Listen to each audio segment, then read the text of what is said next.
In Nice, the different stages of grief appear to have all come out at once, on top of bewilderment and sadness. Furious anger from some of the mourners aimed at the French Prime Minister.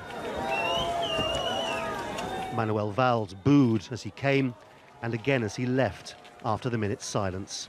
Some in the crowd spat on or threw rocks at the spot where the killer was eventually felled by the police.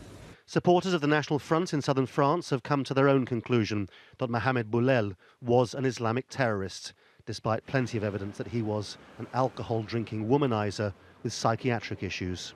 His uncle said he was barely a Muslim. He doesn't do prayers, he doesn't observe Ramadan, and he eats pork. He's likely to be isolated, he has no attendance. But I recently heard that he attended an Algerian mosque. He had no previous history of attendance, he never went to the mosque, and he has no consideration for the values of Muslims. At the end of the period of mourning, the public prosecutor said the police still had nothing to prove his links to ISIL, only a recent interest in religion and internet links to recent attacks in the US. The analysis of his computer data, which elements I've just detailed to you, show a definite interest and, at this stage of the investigation, recent in the radical jihadist Islamist movement. The government has suggested he was radicalised so fast that nobody noticed. Under pressure from the right wing, they've also said they will respond by continuing their bombing campaign of Iraq and Syria. The operation continues.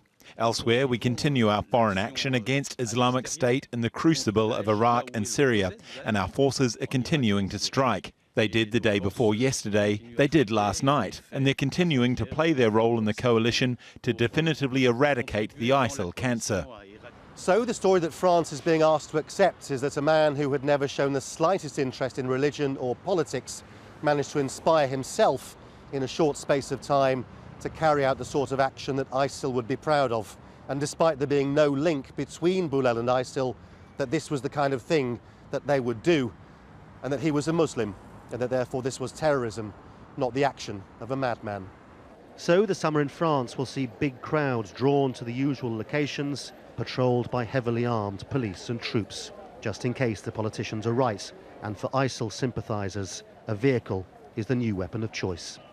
Laurence, Al Jazeera, Paris.